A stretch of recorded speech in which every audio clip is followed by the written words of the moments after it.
going to Valerija Macan Lukavečki, the ICARUS Croatia member. Valeria, please, are you here? Just let me see a minute to... Yes, hello. Hi, Tamara. Sorry, I haven't seen Hi, you. hello to everyone. Welcome. You will talk about the digital side of MEDEA project. Looking forward. I just want to ask Luisa to stop sharing the screen, and maybe you can take over the screen, Valeria. Yes, thank you. Okay, thanks. Okay. Okay. Yeah, thank you. Okay. Hello, Tamara. Hello to everyone. The title of my presentation is The Digital Side of MEDEA Project. So I will briefly introduce you to our project itself with an emphasis on its website and digital repository that we are creating on the web. The name of the project is The Modern European Diplomacies and the Eastern Adriatic. It's a project financed by the Croatian Science Foundation for the period from 2020 to 2023 and conducted at the Croatian Institute of History in Zagreb.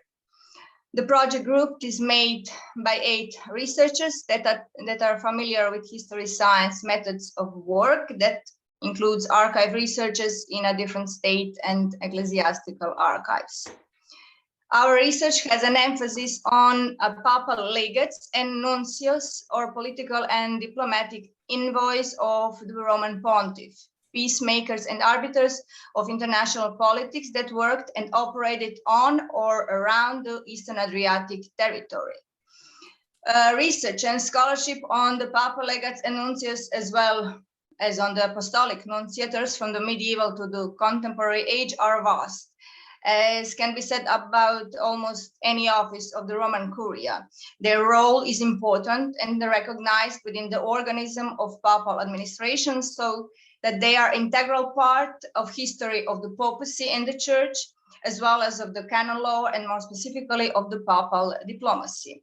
Still, the studies and research for some of the periods and some geographical areas, and the Eastern Adriatic is among them, are not that numerous, although their number constantly grows. So that we believe that our project has a big role in opening new historical questions and connections between Croatia with the Holy See and all the states that we find connected in the complex diplomacy history. The geographical scope of our project is the micro-territory of the Eastern Adriatic coast, yet we will also move within the Western Mediterranean as well as the Central and Western Europe, following the diplomats and their missions we propose to study and wherever their correspondence comes from. We are interested in diplomatic relations between the Western powers, kingdoms and empires, first of all, the papacy, Spain, France, Austria, and Hungary, that for centuries, in fact, dominated political, economical, and cultural life of the Eastern Adriatic. We are also considered the contributions of the Italian regional states like Venice, Naples, and Florence, as well as those of the Russian and Ottoman Empire. As for the temporal range of our project, it will cover almost 6 centuries of European diplomatic and political history, starting with the late 15th century and finishing in the contemporary wars and post-war turbulences. This project brings together a team of 8 researchers from a wide variety of humanistic and social disciplines, and is open to scholars working in the field of international exchanges in the early modern and contemporary period. The principal investigator and director of this project and scientific advisor is Dr. Jadranka Neralić.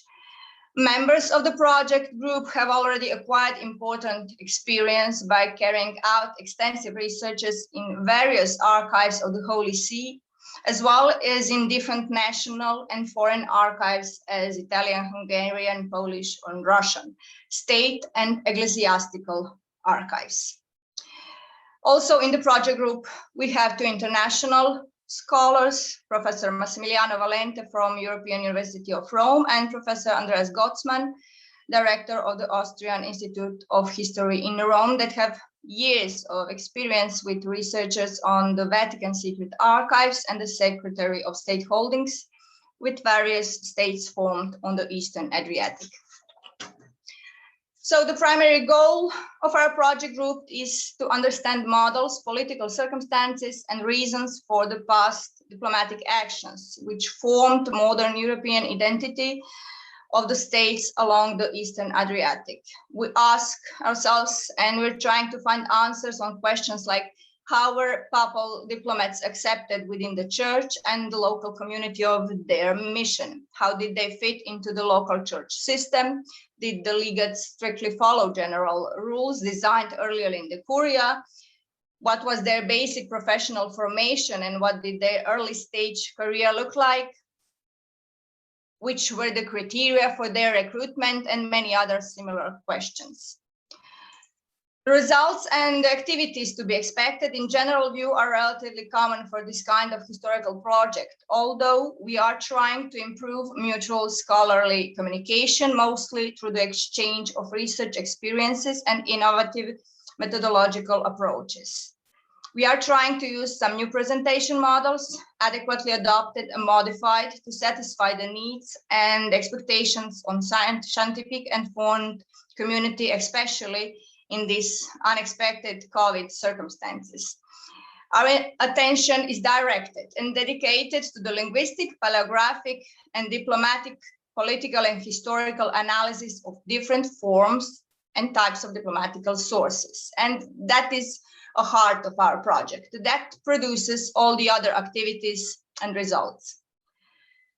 Surely extant published researches will afford insight into the quantity and quality of archival, legal, literal, or other relevant sources, and will be an important starting point for new interpretations in the future.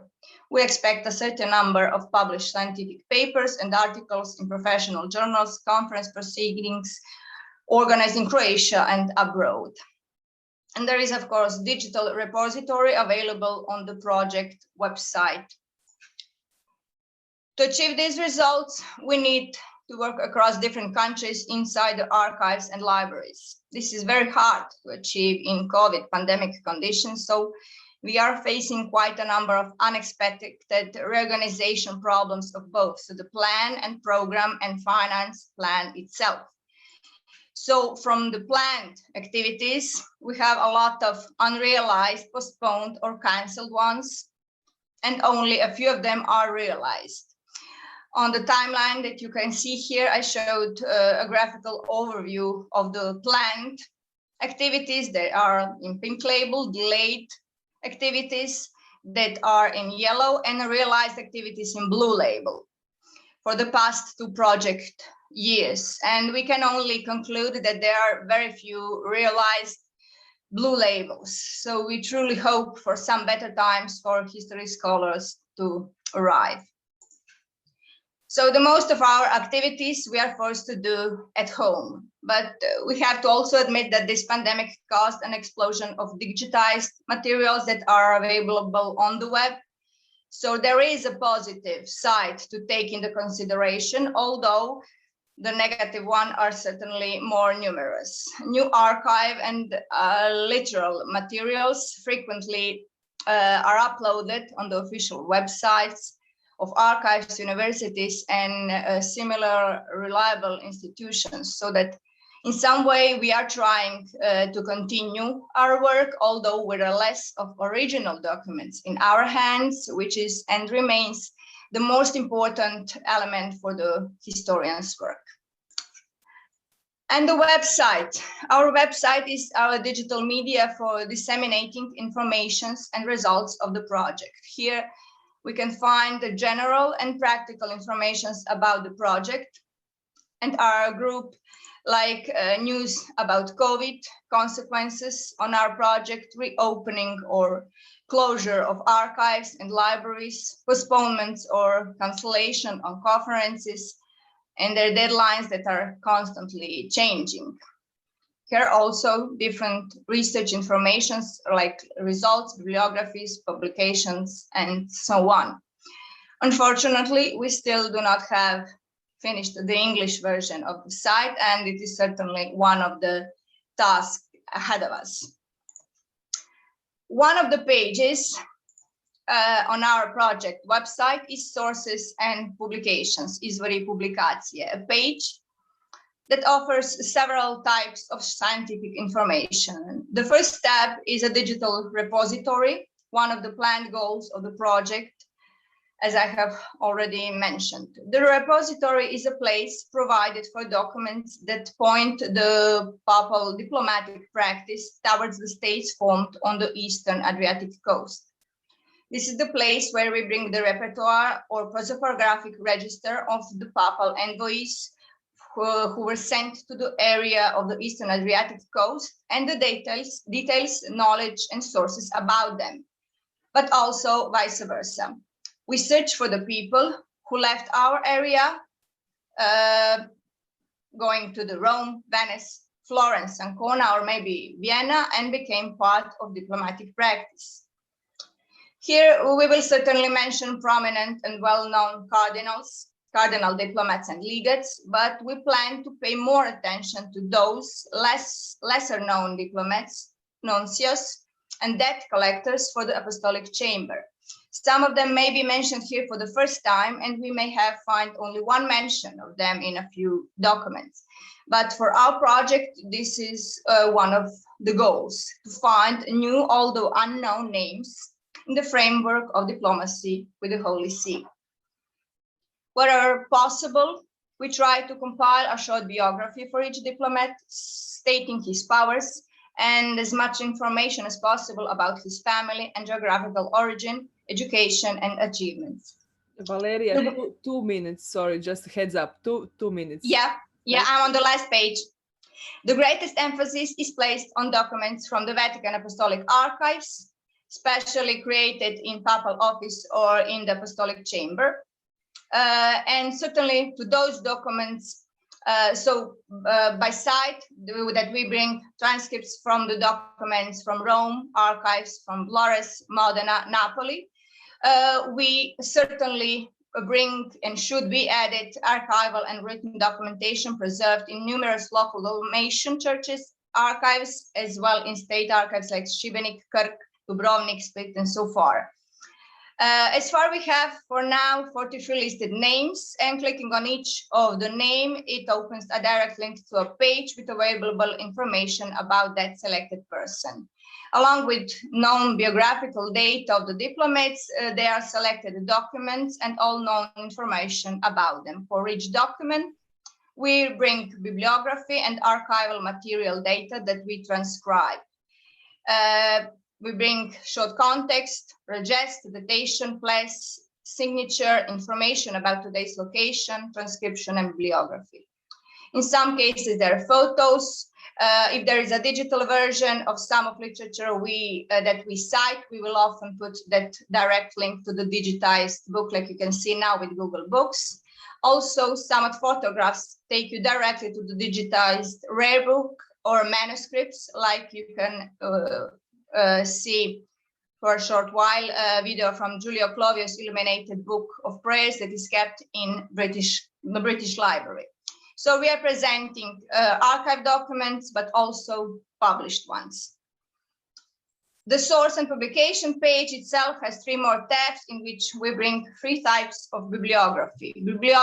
Diplomacy bibliography is the first, which refers to the subject of diplomacy in general, in the wider world and European context. Then we have research team members bibliography, and at the end, newly published works of our project group members. Finally, I must point out that the entire website is still under construction, as I already mentioned. Because of the pandemic, the amount of results visible on the website itself is less than what we expected at the beginning. As a conclusion, digital repository is one of the results of our project. From a digital point of view, may not bring some new technical solutions, but we believe that its importance lies mainly in the choice of topic, his approach, and its processing. This elements combined with the digital presentation on the web, I believe, enrich the space of both the analog and the digital worlds of the historical science. We sincerely hope that our repository of diplomats will continue to grow as possible despite the pandemic. Thank you very much for your attention. Thank you very much, Valeria. It was really interesting.